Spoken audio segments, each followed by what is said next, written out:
Taiwan மீது சீனா படையெடுத்தால் இதே போன்ற ஏதாவது ஒரு காரணத்தை சொல்லி தங்கள் நாட்டினுடைய இறையாண்மைக்கு தைவான் ஆபத்து, எனவே அந்த நாட்டின் மீது நான் படை அனுப்புகிறேன், அந்த நாட்டினுடைய தலைவரை, ஆட்சி தலைவரை, குடியரசுத் தலைவரை நான் கைது செய்கிறேன் என்று நாளைக்கு சீனா அறிவித்தால் மற்ற நாடுகள் கண்டிக்க முடியாது. அதே போல உக்ரைன் போல இன்னொரு நாட்டை புட்டின், ரஷ்யாவினுடைய புட்டின் ஆக்கிரமிக்கிற போது இன்னொரு நாடு கண்டிக்க முடியாது. ஏன்? வெனிசுவேலாவிலே அமெரிக்கா புகுந்த போது கண்டிக்காதவனுக்கு இன்னொரு நாட்டில் இன்னொரு நாடு புகுந்து அடிக்கிற போது எதுவும் செய்ய முடியாது. நாம் ஷாவேஸும் வெனிசுவேலா நாட்டினுடைய அரசும் நாம் எல்லோரும் மதிக்கிற பிடல் காஸ்ட்ரோனுடைய கியூபா அரசும் மிகப்பெரிய தமிழின படுகொலையை அதை நிகழ்த்திய சிங்கள அரசை பாராட்டியதை, மாபெரும் விடுதலை இயக்கமான விடுதலை புலிகளை பயங்கரவாத அமைப்பு என்று பெயர் சூட்டியதை, ஐநா மன்றத்தில் அந்த சிங்கள பேரினவாத அரசுக்கு எதிரான விசாரணையை தடுத்து நிறுத்தியதை நாம் மறக்கவும் இல்லை, மன்னிக்கவும் இல்லை. வெனிசுவேலாவின் மண்ணிலே இருக்கிற பெட்ரோலியம் தான், கச்சா எண்ணெய் தான். ஏனென்றால் உலகத்தில் சவுதி அரேபியாவை தாண்டி உலகத்தினுடைய பல நாடுகளை தாண்டி அதிக பெட்ரோலியத்தை, எண்ணெய் இருப்பை கொண்டிருக்கிற நாடு வெனிசுவேலா. அந்த எண்ணெய் வளம், அது போன்ற பல்வேறு அரிதான உலோகங்கள் கொண்டிருக்கிற அந்த வளம் என்பதுதான் அந்த நாட்டிற்கான சாபக்கேடாகவும் இருக்கிறது. அவர்களுடைய வளமே அவர்களுக்கு சாபம். அதை பன்னாட்டு சட்டங்களின் அடிப்படையில் அவர்களுடைய கருத்து வாக்கெடுப்பின் வழியாகவோ பன்னாட்டு ஒப்பந்தங்களின் வழியாகவோ அவருடைய இறையாண்மையை பாதுகாத்து தர வேண்டியது சர்வதேச சமூகத்தினுடைய நீங்காத கடமை. அதை செய்யக்கூடிய பொறி அமைவாக ஐநா மன்றம் மறுசீரமைக்கப்பட வேண்டும் என்பதைத்தான் இந்த வெனிசுவேலாவின் மீதான அமெரிக்க ஆக்கிரமிப்பு நமக்கு சொல்லிக் கொடுக்கிறது.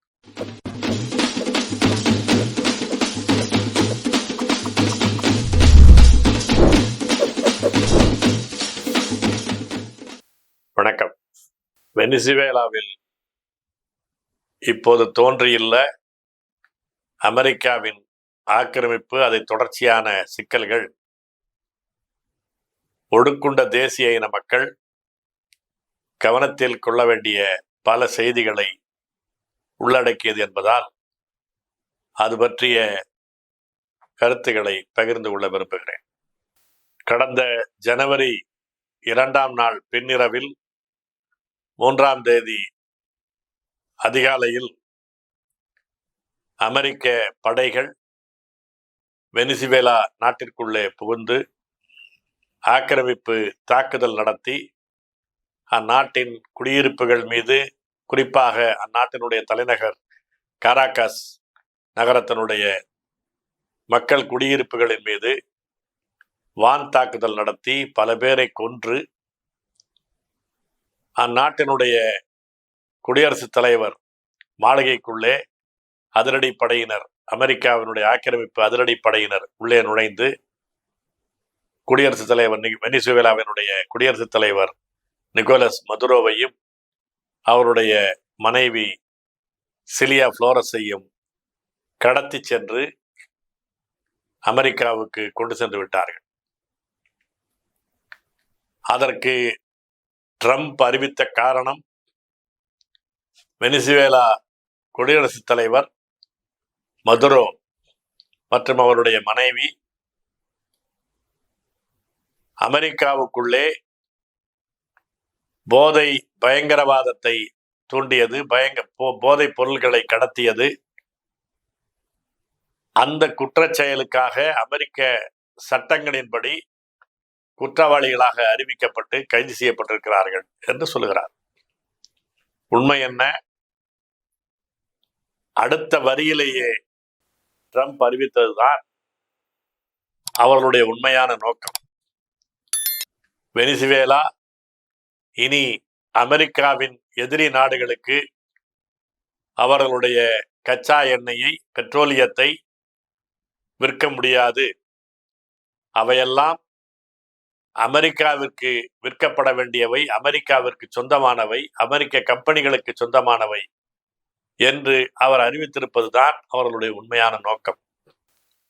தங்கள் நாட்டு சட்டத்திற்குள்ளாக அடக்கிக் கொள்ள வேண்டும். ஏனென்றால் அமெரிக்காவினுடைய அமைச்சரவையினுடைய ஒப்புதலோ நாடாளுமன்றத்தினுடைய ஒப்புதலோ பெறாமல் சட்டவிரோதமான இந்த ஆக்கிரமிப்பு தாக்குதல் நடத்தப்பட்டிருப்பதனாலே அதை சட்டப்பூர்வமாக மாற்றிக்கொள்வதற்கான ஒரு இட்டுக்கட்டிய ஒன்றாக நர்கோ டெரரிசம் மதுரோ போதைப் பொருள் கடத்தல்காரர், போதை பயங்கரவாத குற்றச்செயல் செய்தவர் என்று ஒரு சட்டத்தின் ஏற்பை பெறுவதற்காக அந்த குற்றச்சாட்டை முன்வைத்து அவரை தாங்கள் கைது செய்திருப்பதாக அறிவித்திருக்கிறார்கள். உண்மையில் கடத்தி இருக்கிறார்கள். ஒரு நாட்டினுடைய இறையாண்மை உள்ள ஒரு நாட்டின் எல்லைக்குள்ளே எந்தவித ஆத்திரமூட்டலும் இல்லாமல், எந்த மோதலும், நேரடியான மோதல் எதுவும் இல்லாமல் தன்னிச்சையாக ஆக்கிரமித்து, வான்பரப்பிலே ஆக்கிரமித்து அந்நாட்டினுடைய குடியரசுத் தலைவரை கடத்தி சென்றிருப்பது ஒரு ஆக்கிரமிப்பு நடவடிக்கை, கடத்தல் குற்றம். பன்னாட்டு சட்டங்கள் அனைத்தையும் மீறி இருக்கிற, எந்த நீதி நியாயங்களுக்கும் கட்டுப்படாத ஒரு ஆக்கிரமிப்பு செயலாகும்.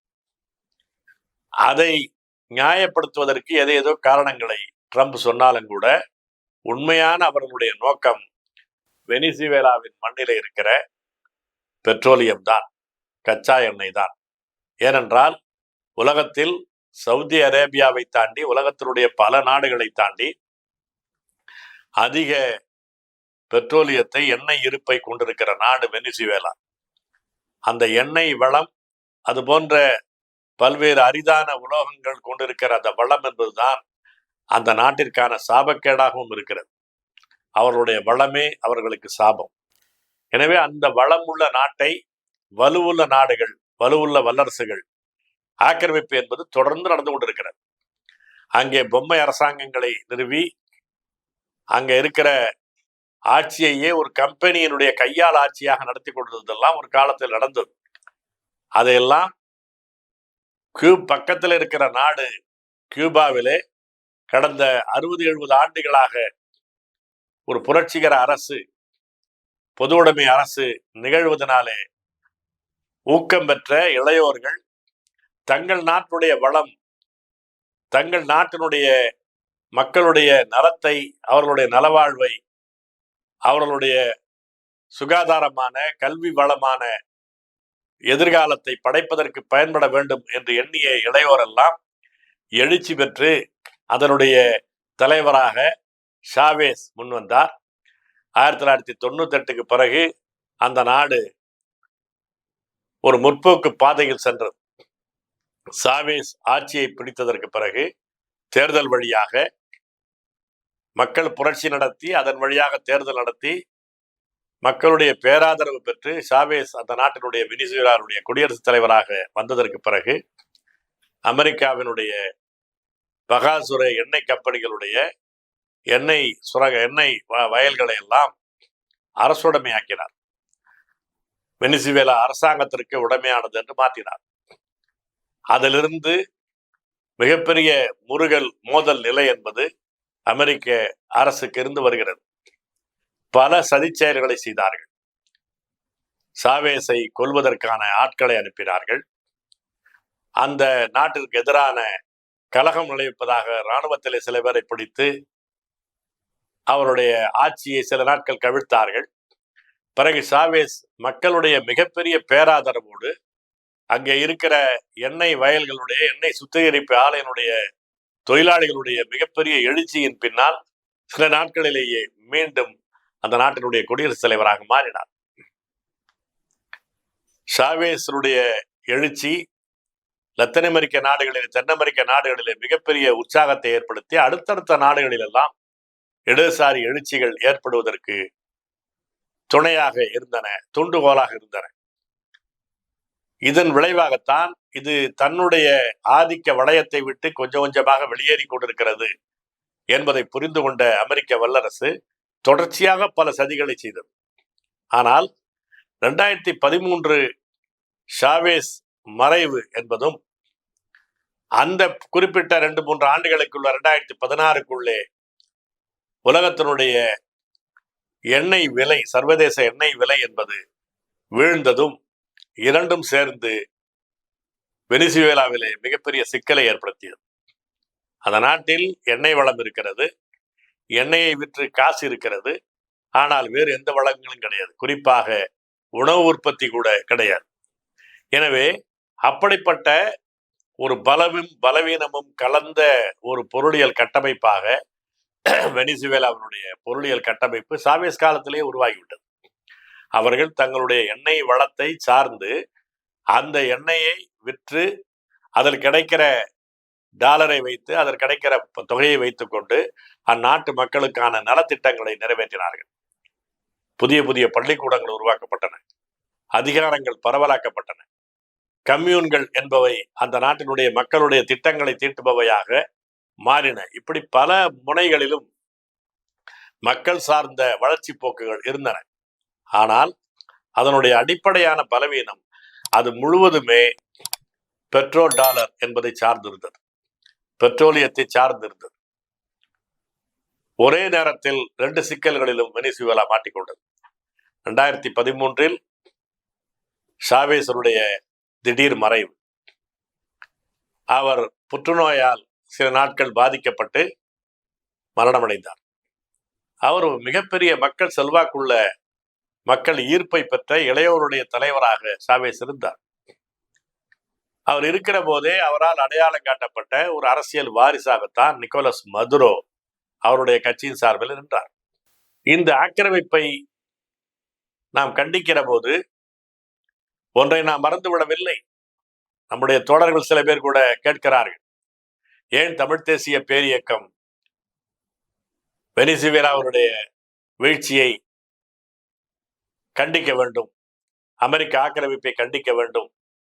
2008 2009 இதே ஷாவேஸ் தானே இரத்தக்கடை படிந்த ராஜபக்சேயை கைகோர்த்து கொண்டு உலகின் ஆகப்பெரிய பயங்கரவாதத்தை வீழ்த்திய தலைவர் என்று பாராட்டியவர். அவர் அந்த நாடு எக்கேடு கெட்டு போனால் என்ன என்று சில நண்பர்கள் கேட்பது காதில் விழுகிறது. நாம் ஷாவேஸும் வெனிசுவேலா நாட்டினுடைய அரசும், நாம் எல்லோரும் மதிக்கிற பிடல் காஸ்ட்ரோருடைய கியூபா அரசும் மிகப்பெரிய தமிழின படுகொலையை அதை நிகழ்த்திய சிங்கள அரசை பாராட்டியதை, மாபெரும் விடுதலை இயக்கமான விடுதலை புலிகளை பயங்கரவாத அமைப்பு என்று பெயர் சூட்டியதை, ஐநா மன்றத்தில் அந்த சிங்கள பேரினவாத அரசுக்கு எதிரான விசாரணையை தடுத்து நிறுத்தியதை நாம் மறக்கவும் இல்லை, மன்னிக்கவும் இல்லை. ஆனால் 2 செய்திகள். ஒன்று, தமிழர்கள் அறம் சார்ந்த அரசியலை முன்னெடுத்து செல்கிறவர்கள். 2வது, புதிய உலகத்தில் வளர்ந்து வரக்கூடிய காலத்தில் எப்படிப்பட்ட படிப்பினைகளை இதில் பெற வேண்டும், ஒடுக்குண்ட தேசிய இனங்கள் எந்த திசையில் செல்ல வேண்டும் என்பதை சிந்திக்க வேண்டிய பாடங்களும் இதில் இருக்கிறது. இந்த 2 காரணங்களாலே தான் இந்த ஆக்கிரமிப்பை நாம் கண்டிக்கிறோம், இது பற்றி அக்கறை செலுத்துகிறோம். அந்த வகையில் ஒரு எண்ணெயை சார்ந்திருக்கிற ஒரு நாடாக இருந்து ஷாவேஸ் மறைவுக்கு பிறகு, எண்ணெய் விலை, சர்வதேச எண்ணெய் விலை வீழ்ந்ததற்கு பிறகு மதுரோ ஆட்சியில் மிகப்பெரிய சிக்கல்களை அந்த மக்கள் சந்தித்தார்கள். அதனுடைய விளைவாக மக்கள் அதிருப்தி அடைந்து ஒரு ஜனநாயக வழியில் எதிர்ப்பு தெரிவிப்பதை பயன்படுத்தி கொண்டு அமெரிக்க வல்லரசு அதனுடைய தொண்டு நிறுவனங்கள் வழியாக, உளவு அமைப்புகள் வழியாக, கையாட்கள் வழியாக அதை தனக்கு சாதகமாக மாற்றிக்கொள்ள முயற்சித்தது என்பது உண்மை. ஆனால் அதை ஷாவேஸை போல மக்களை சார்ந்து கையாள தெரியாமல் மதுரோ சர்வாதிகார நடவடிக்கைகளில் ஈடுபட்டார். தன்னை எதிர்த்த எதிரியினுடைய கையாள்களாக இருப்பவர்கள் அது உண்மையான எதிரிகள் என்று எல்லோரையுமே அரசியல் கைதிகளை கொடுமையாக கைது செய்து சித்திரவதை செய்தார் என்பதெல்லாம் மறுக்க முடியாத உண்மைகள் தான். ஆனால் அது அந்த நாட்டு மக்கள் தீர்த்து கொள்ள வேண்டிய பிரச்சனை. மதுரோவனுடைய சர்வாதிகார ஆட்சி என்பது, ஜனநாயக உரிமைகள் பறிப்பு என்பது அந்த நாட்டினுடைய உள்நாட்டு பிரச்சனை. அந்த நாட்டினுடைய மக்கள் அதை தீர்த்து கொள்ளக்கூடிய உரிமையும் கடமையும் பெற்றவர்கள். உலகத்தினுடைய எல்லா சர்வாதிகார ஆட்சிகளையும் பாதுகாக்கிற, ஆதரிக்கிற அமெரிக்கா சும்மா சனநாயக வேடம் போட்டு கொண்டு வெனிசுவேலாவில் நுழைவது என்பது அந்த நாட்டை கொள்ளையடிப்பதற்கு, சிறிய நாடுகளை பெரிய வல்லரசு நாடுகள் ஒரு ரியல் எஸ்டேட் நிலத்தை போல கையாளலாம் என்ற நிலையை நிலைப்படுத்துவதற்கு, வல்லான் வகுத்ததே வாய்க்கால் என்பதை உலக அரசியலாக நிலைப்படுத்துவதற்கு செய்கிற சூழ்ச்சி என்ற வகையில்தான் ஒடுக்குண்ட தேசிய இனங்கள், சின்ன சின்ன பரப்பிலே ஆட்சி செய்யக்கூடிய சிறிய நாடுகள் அவர்களுடைய இறையாண்மை என்பதிலே அக்கறை உள்ளவர்கள் கவனிக்க வேண்டும். அந்த வகையில் தான் தமிழ் தேசிய பேரியக்கத்தின் சார்பிலே இந்த ஆக்கிரமிப்பு நடவடிக்கையை கண்டிக்கிறோம். உடனடியாக அமெரிக்கா தன்னுடைய ஆக்கிரமிப்பு படைகளை திரும்ப பெற வேண்டும். கடத்தி சென்றிருக்கிற மதுரோவையும் அவருடைய துணைவியாரையும் அவர்கள் நாட்டுக்கு திருப்பி அனுப்ப வேண்டும். வெனிசுவேலாவை கடந்த ஓராண்டுக்கு மேலாக பொருளியல் முற்றுகையிலே வைத்திருப்பதை கைவிட வேண்டும். அவர்கள் விரும்புகிற நாட்டுக்கு அவர்கள் வணிகம் செய்து கொள்வதையோ அரசியல் உறவு கொள்வதையோ தடுக்க கூடாது. அப்படி தடை செய்வதற்கான எந்த அதிகாரமும் உரிமையும் பன்னாட்டு சட்டங்களின்படி அமெரிக்க வல்லரசுக்கு கிடையாது என்பதை அமெரிக்கா ஏற்றுக்கொள்ள வேண்டும் என்பதைத்தான் நாம் வலியுறுத்துகிறோம். இதன் ஊடாக இப்போது வந்திருக்கிற செய்திகளை வைத்து நாம் சில மதிப்பீடுகளை செய்ய முடியும். உலக அரசியல் எதை நோக்கி போய்கொண்டிருக்கிறது என்பதை சில மதிப்பீடுகளுக்கு வர முடியும். எதை நோக்கி செல்ல வேண்டும் என்ற நம்முடைய கருத்து முடிவுகளையும் அறிவிக்க முடியும். அந்த வகையில் தான் நாம் சில செய்திகளை பகிர்ந்து கொள்ள விரும்புகிறோம். இவ்வளவு பெரிய ஆக்கிரமிப்பு நடந்திருக்கிறது. ஒரு நாட்டினுடைய குடியரசுத் தலைவர் அந்த நாட்டிற்குள்ளேயே புகுந்து அவருடைய பாதுகாப்பு படைகளை கொன்றுவிட்டு கடத்தி செல்லப்பட்டிருக்கிறார். ஆனால் உலக நாடுகள் பலவும் மௌனம் சாதிக்கின்றன. புட்டின், ரஷ்யாவுடைய குடியரசுத் தலைவர் புட்டின், சீன அரசு ஆகியவை கண்டித்திருக்கின்றன. பல ஐரோப்பிய நாடுகள் கவலை தெரிவிப்பது, கவனிக்கிறோம் என்று சொல்வது என்று ஒதுக்கி கொண்டுகிறன. இந்திய அரசு, மோடி அரசு மிக கேவலமான ஒரு வெளிப்பாட்டை இந்த பிரச்சனையிலே வெளிப்படுத்தியது. வெனிசுவேலாவினுடைய நிலைமையை நாம் கூர்ந்து கவனிக்கிறோம், கவலையோடு பார்க்கிறோம். தொடர்புடைய தரப்புகள் தங்களிடையே இருக்கக்கூடிய சிக்கல்களை பேச்சுவார்த்தையின் மூலம் தீர்த்து கொள்ள வேண்டும். இது ஒரு டெம்ப்ளேட் ரியாக்ஷன். இது எந்த மோதலுக்கும் இதை எழுதி வைத்துக் கொண்டு யாரும் படித்து விட முடியும். ஒரு நாட்டினுடைய எல்லைக்குள்ளே, அந்த நாட்டினுடைய தலைநகரத்திற்குள்ளே அத்துமீறி படை அனுப்பி தாக்குதல் நடத்தி ஆக்கிரமிப்பு போர் நடத்தி அந்த நாட்டை ஒரு பலவீனமான நாடு என்ற வகையில உடனடியாக அந்த நாட்டினுடைய குடியரசுத் தலைவரை கடத்தி சென்றிருக்கிறது ஒரு வல்லரசு சென்றிருக்கிற போது அதை கண்டிக்கிறோம் என்று சொல்வதற்கு கூட மோடி அரசு முன்வரவில்லை. அந்த அளவுக்கு அமெரிக்காவின் அடிபணிகிற அரசாக மோடி அரசு மாறி இருக்கிறது. இது மிகப்பெரிய கவலை அளிக்கக்கூடிய சூழல். இது அதற்கு நியாயம் சொல்லுகிறார்கள். அமெரிக்க அரசோடு இந்தியாவுக்கு இருக்கிற பொருளாதார இந்தியா மீது ட்ரம்ப் போட்டிருக்கிற பொருளாதார தடை, 50 விழுக்காடு வரி விதிப்பு, பல பொருளியல் தடைகளை விதித்திருக்கிற இந்த சூழலில் அதை சரி செய்து கொள்வதற்காக, அதை இணக்கப்படுத்திக் கொள்வதற்காக அமெரிக்காவோடு இந்திய அரசு வணிக பேச்சுவார்த்தை நடத்தி கொண்டிருக்கிறது. இந்த பேச்சுவார்த்தை நடந்து கொண்டிருக்கிற நிலை என்பது ஒரு உயர்கட்டத்தில் இருக்கிற நிலையில் அமெரிக்காவோடு பகைத்துக் கொள்ள முடியாது என்று சொன்னால் அதனுடைய பொருள் என்ன? ஒரு இறையாண்மை உள்ள ஒரு நாடாக இந்தியாவை சொல்லிக் கொள்ள முடியாது.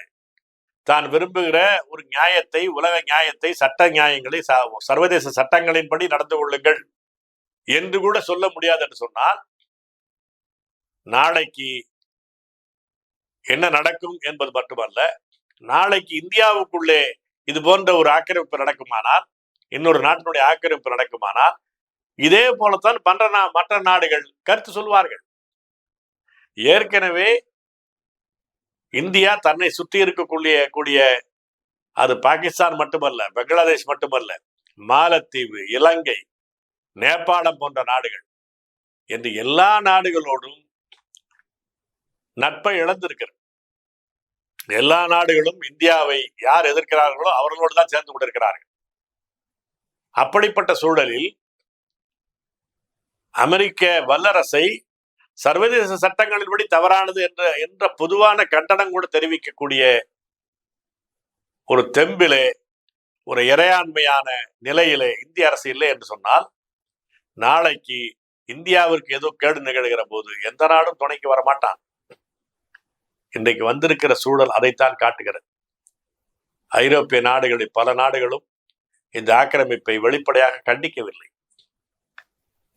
சீனாவும் ரஷ்யாவும் கண்டிக்கிறது என்று சொன்னால் அது வெனிசுவேலாவிலே நட்பு கொண்ட நாடுகள், வெனிசுவேலாவினுடைய எண்ணெய் வளத்திலே பங்கு கொண்ட நாடுகள், வெனிசுவேலாவில் இருக்கக்கூடிய இந்த ரேர் எர்த்ஸ் என்று சொல்லக்கூடிய அரிய உலோகங்களிலே பங்கு போட்டுக் கொள்ளக்கூடிய நாடுகள் என்ற வகையில் தான் அவர்கள் கண்டிக்கிறார்களே தவிர உண்மையில் அந்த நாட்டினுடைய இறையாண்மையின் மீதோ ஜனநாயகத்தின் மீதோ அந்த நாட்டு மக்களுடைய உரிமையின் மீதோ அக்கறை செலுத்தி செய்யவில்லை. ஆனால் அந்த உலகத்தினுடைய அரசியல் போக்கு அப்படித்தான். தங்கள் நாட்டினுடைய நலன்களுக்கு உட்பட்டு தான் காய் நகர்த்தல்கள் என்ற வகையில் தான் செய்வார்கள். அந்த வகையிலே அவர்கள் கண்டித்திருப்பது வரவேற்க தகுந்தது. இதன் மூலம் என்ன நிகழப் போகிறது என்பதுதான் பிரச்சனை. மதுரோ நீக்கப்பட்டதற்கு பிறகு, கடத்தப்பட்டதற்கு பிறகு அந்த நாட்டினுடைய துணை குடியரசுத் தலைவராக இருந்த டெல்சி ரொட்ரிக்ஸ் அம்மையார் தற்காலிகமான குடியரசுத் தலைவராக பதவியேற்றிருக்கிறார். ஒரு மிகப்பெரிய முற்றுகையில் இருக்கக்கூடிய ஒரு நாடு என்ற வகையில் இந்த மதுரோவினுடைய கடத்தலை அவர்கள் கண்டித்தாலும் கூட அமெரிக்க அரசோடு டிரம்பினுடைய வல்லரசோடு நல்லுறவை பேணுவதை விரும்புவதாகத்தான் அவர் அறிவித்தார். அதனுடைய அடுத்த கட்டமாக இன்றைக்கு 4 கோடி பேரல்கள் வெனிசுவேலாவுடைய கச்சா எண்ணெய், பெட்ரோலியம் அமெரிக்காவிற்கு கட்டாயத்தின் பேரிலே விற்கப்பட்டிருக்கிறது. பன்னாட்டு விலையினுடைய அடிப்படையில் நான் வாங்கி கொண்டிருக்கிறேன். அதனுடைய அந்த விற்பனையில வரக்கூடிய தொகை முழுவதும் அமெரிக்க குடியரசுத் தலைவர் என்ற வகையில் என்னுடைய பாதுகாப்பில் இருக்கும் அந்த தொகையை வெனிசுவேலாவினுடைய மக்கள் நலனுக்காகவும் அமெரிக்காவினுடைய நலனுக்காகவும் நான் பயன்படுத்திக் கொள்வேன் என்று ஒரு கொள்ளைக்காரனை போல, ஒரு கடல் கொள்ளைக்காரனை போல ட்ரம்ப் அறிவிக்கிறார். ஒரு நாட்டினுடைய ஒரு பலவீனமான சூழலை பயன்படுத்தி கொண்டு அந்த நாட்டினுடைய அரசாங்கத்தினுடைய நிர்பந்தப்படுத்திய அனுமதி வாங்கி கொண்டு, அந்த ரொட்ரிக்ஸனுடைய அனுமதியை வாங்கி கொண்டு ஒரு நாளைக்கு 3 கோடி பேரல் என்ற எண்ணெயை சர்வதேச விலைக்கு அமெரிக்கா வாங்கி கொள்கிறது. அதை சுத்திகரிக்கக்கூடிய பொறுப்பு என்பது அமெரிக்கா மண்ணில் இருக்கக்கூடிய தனியார் கம்பெனிகளுக்கு கொடுக்கப்படுகிறது என்று ஒரு வலுக்கட்டாயமாக எடுத்து செல்கிறது. சொன்னால் அதனுடைய பொருள் என்ன? ஒரு கடல் கொள்ளைக்காரனை போல பறித்து எடுத்து செல்கிறார். இது தொடர்ந்து எடுத்து செல்வது என்ற அறிவிப்பை ட்ரம்ப் சொல்லியிருக்கிறார். ஒருவேளை அந்த டெல்சி ரொட்ரிக்ஸ் அம்மையார் அதை எதிர்த்தார்களானால் அடுத்த கட்ட நகர்விலே அமெரிக்க வல்லரசு நிகழக்கூடும். ஏனென்றால் இன்றைக்கு இருக்கிற நிலையில் ஏற்கனவே சாவேஸ் ஆட்சியை எதிர்த்து அமெரிக்கா சதி செய்த போது சாவேஸ் மக்கள் எழுச்சியை சார்ந்து தன்னுடைய ஆட்சியை தக்க வைத்தது கொண்டது போல, இறையாண்மையை தக்க வைத்துக் கொண்டது போல வாய்ப்பு இன்றைக்கு ரொட்ரிக்ஸ் அம்மையாருக்கு கிடையாது. ஏனென்றால் நிக்கோலஸ் மதுரோ ஆட்சி என்பது வலுவான வெனிசுவேலா மக்களுடைய எதிர்ப்பை பெற்றிருக்கிற ஆட்சி. கொடுங்கோன்மை ஆட்சி, ஜனநாயக பறிப்பு என்பதெல்லாம் அங்கள் மக்கள் மத்தியில் இருக்கக்கூடிய முக்கியமான உண்மையான அதிருப்திகள் இருக்கிறது. எனவே பழைய முறையில் சாவேஸ் போல பெரிய மக்கள் எழுச்சியை, கிளர்ச்சியை உண்டாக்கிவிட முடியாது. இப்போது எதிர்த்து மக்கள் போராடிகள் கொண்டிருக்கிறார்கள் காரகாஸ் நகரத்தில். ஆனால் சாவேஸை போல வெனிசுவேலாவுடைய மூலை முடுக்கெல்லாம் இந்த ஆட்சியை காப்பாற்றுவதற்காக அமெரிக்காவை எதிர்த்து மக்கள் திரண்டு விடுவார்கள் என்று நம்புவதற்கு இல்லை. அல்லது வெனிசுவேலாவுடன் இருக்கக்கூடிய இராணுவ பொறுப்பாளர்கள் அமெரிக்காவை எதிர்த்து தற்காப்பு போர் நடத்துவார்கள், எந்த தியாகத்திற்கும் தயாராயிருப்பார்கள் என்று சொல்வதற்கும் இல்லை. இப்போதைக்கு ரோட்ரிக்ஸ் அம்மையாருடைய ஆட்சி இடக்கமாக இருந்தால் அதை வைத்துக் கொண்டு எண்ணெய் வளத்தை கொள்ளையடிப்பது என்றில்தான் அவர்கள் செல்கிறார்கள். ஒருவேளை அடுத்த கட்டமாக அவர்கள் எதிர்க்கட்சி தலைவராக இருந்து தேர்தலில் தோல்வியுற்றவராக மதுரோவினாலே அறிவிக்கப்பட்டவர்கள் அந்த அம்மையாரை குடியரசுத் தலைவராக அறிவிக்கலாம், அல்லது அந்த மச்சடோ என்று இருக்கிற நோபல் பரிசு செயற்கையாக அறிவிக்கப்பட்டிருக்கிற எதிர் அணியினுடைய தலைவரை அந்த நாட்டினுடைய குடியரசுத் தலைவராக அறிவிக்கலாம், ஒரு பொம்மை ஆட்சியை அங்கே உருவாக்கலாம். இப்படி பல்வேறு வாய்ப்புகள் வெனிசுவேலாவுக்குள்ளே இருக்கிறது.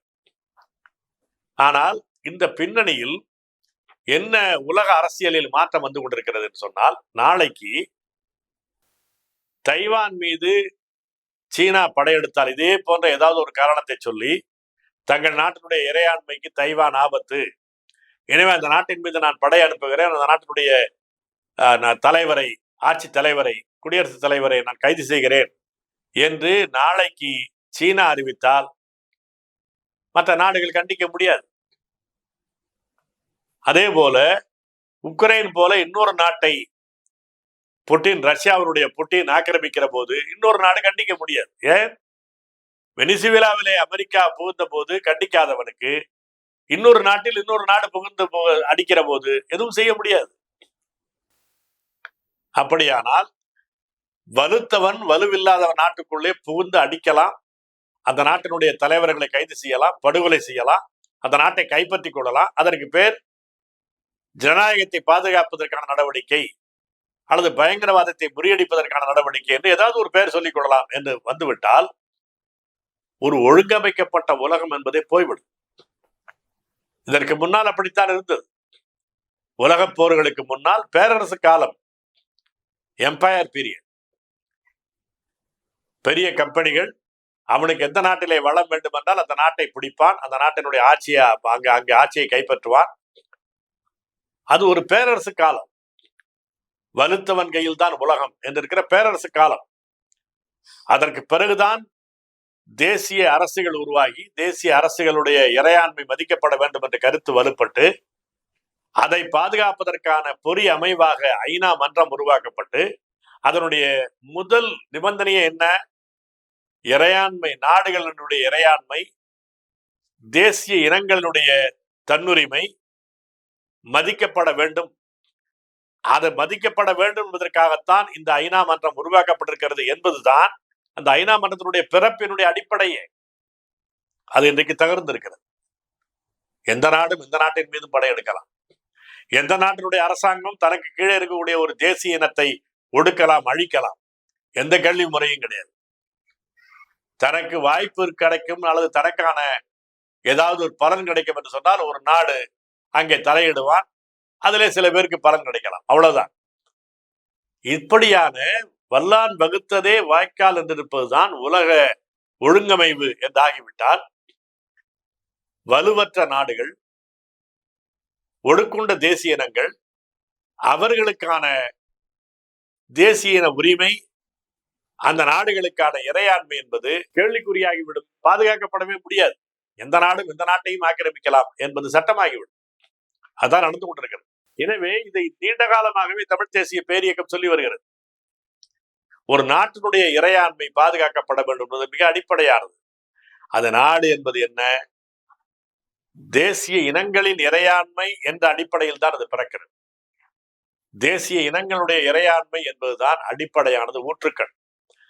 ஒரு தேசிய இனம், அதனுடைய இறையாண்மை, அதனுடைய தன்னுரிமை என்பது மதிக்கப்படுவதற்கு எது குறுக்கீடாக இருந்தாலும் கூட உலக நாடுகள் அந்த குறுக்கீடுகளை அகற்றி அந்த தேசிய இனத்தினுடைய இறையாண்மையை, அந்த தேசிய இனத்தினுடைய தன்னுரிமையை பாதுகாக்க வேண்டும், சுயநிர்ணய உரிமையை பாதுகாக்க வேண்டும் என்பதுதான் அறத்தின் அடிப்படையிலான சர்வதேச சட்டமாக இருக்க முடியும், சர்வதேச ஒழுங்காக இருக்க முடியும். அதைத்தான் வெனிசுவேலா நிகழ்வு கோருகிறது. அதைத்தான் தமிழ் தேசிய பேரியக்கத்தின் சார்பிலே மீண்டும் வலியுறுத்தி சொல்ல விரும்புகிறேன். ஒடுக்குண்ட தேசிய இனங்கள், சிறிய சிறிய தேச அரசுகள், அவை எவையாக இருந்தாலும் அவற்றினுடைய இறையாண்மை, தேசிய சுயநிர்ணய உரிமை என்பது பாதுகாக்கப்பட வேண்டும், மதிக்கப்பட வேண்டும். அதற்கு ஏற்றாற் போல இன்றைக்கு இருக்கிற ஐநா மன்றம் இல்லை. இந்த ஐநா மன்றம் அண்மை காலமாக பார்த்தால் இது ஒரு ஃபெயில்டு அரேஞ்ச்மெண்ட். இது தோற்று போன ஒன்றாக இருக்கிறது. நாம் கண்ணுக்கு முன்னாலே பார்த்தோம். 2008, 2009 உலகமே பார்க்க, எல்லோருக்கும் தெரிய 1.5 லட்சம் மக்கள் இனப்படுகொலைக்கு ஆளான போது, பக்கத்தில் இருக்கிற நாடு இந்தியா அதற்கு துணை செய்த போது, சீனா, ரஷ்யா போன்ற நாடுகள் துணை செய்த போது உலகமே வேடிக்கை பார்த்தது. எதன் பெயரால்?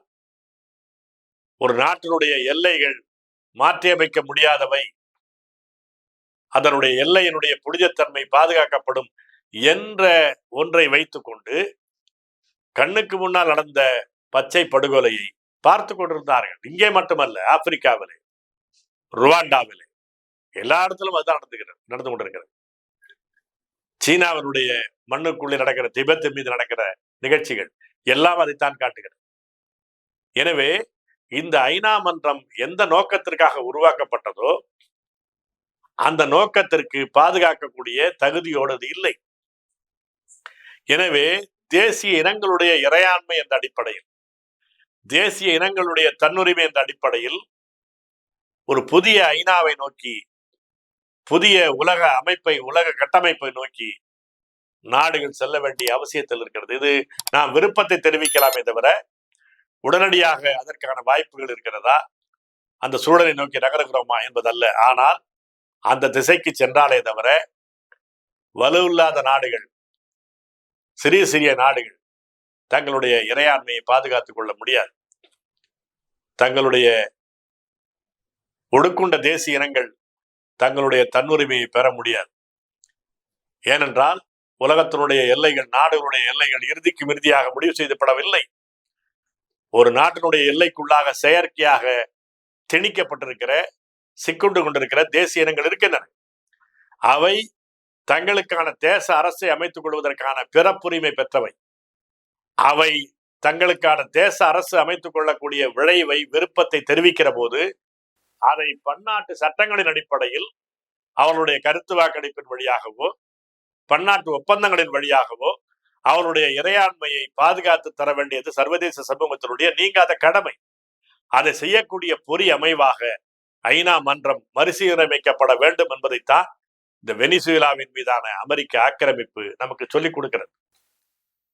தமிழ் ஈழத்தில் இந்த நூற்றாண்டினுடைய தொடக்கத்தில் நிகழ்ந்ததுதான் இப்போது நடந்து கொண்டிருக்கிறது. இந்த ஆண்டினுடைய தொடக்கத்தில் மீண்டும் நடக்கிறது. தமிழ் ஈழ இனப்படுகொலைக்கு, அது ஒரு இன அழிப்புக்கு, ஒரு நாட்டினுடைய இறையாண்மை என்ற பெயராலே தங்களுடைய வல்லரசு நோக்கங்களை நிறைவு செய்வதற்காக வல்லரசுகள் துணை செய்தார்கள். இப்போது அதே வல்லரசுகள் தங்களுடைய ஆக்கிரமிப்பு தேவைக்காக இன்னொரு நாட்டினுடைய இறையாண்மை உள்ள அரசை பற்றியே கவலைப்படாமல், அந்த நாட்டினுடைய பிரதேச ஒருமைப்பாடு, பிரதேசத்தினுடைய தனித்த எல்லை உரிமை என்பதை பற்றி எல்லாம் கவலைப்படாமல் ஆக்கிரமித்திருக்கிறார். அது உலகம் மௌனமாக பார்த்து கொண்டிருக்கிறது. இது ஒடுக்குண்ட தேசிய இனங்கள், ஒடுக்குண்ட மக்கள் ஒரு புதிய பொறியமைவை நோக்கி, உலக ஒழுங்கை நோக்கி செல்ல வேண்டும் என்பதைத்தான் எடுத்து காட்டுகிறது. அதைத்தான் தமிழ் தேசிய பேரியக்கம் வலியுறுத்தி வருகிறது. அந்த திசையை வலியுறுத்தக்கூடிய இன்னொரு நிகழ்வாகத்தான் வெனிசுவேலாவின் மீதான அமெரிக்க ஆக்கிரமிப்பு நடந்து கொண்டிருக்கிறது என்பதை தெரிவித்துக் கொள்கிறேன். நன்றி, வணக்கம். இவ்வாறான பல செய்திகளை, பல சிக்கல்களுக்கு விடை கிடைக்கக்கூடிய செய்திகளை தமிழர் கண்ணோட்டம் வலைவழியில் வெளிப்படுத்தி வருகிறோம். இது தற்சார்பாக செயல்படுவதற்கு நிதி தேவைப்படுகிறது. இந்த நிதியை நம்முடைய மக்களாகிய நீங்கள் தான், இளையோரும் பெரியோரும் நண்பர்களும் தோழர்களும் சான்றோரும், நீங்கள் உங்களால் இயன்ற அளவு என்ன இயலுமோ அந்த நிதியை வழங்குமாறு அன்போடும் உரிமையோடும் கேட்டுக்கொள்கிறேன். உங்களுக்கு நன்றி உணர்வோடும் பொறுப்புணர்வோடும் தமிழர் கண்ணோட்டம் செயல்படும் என்பதை உறுதி தெரிவித்துக் கொள்கிறேன். நன்றி, வணக்கம்.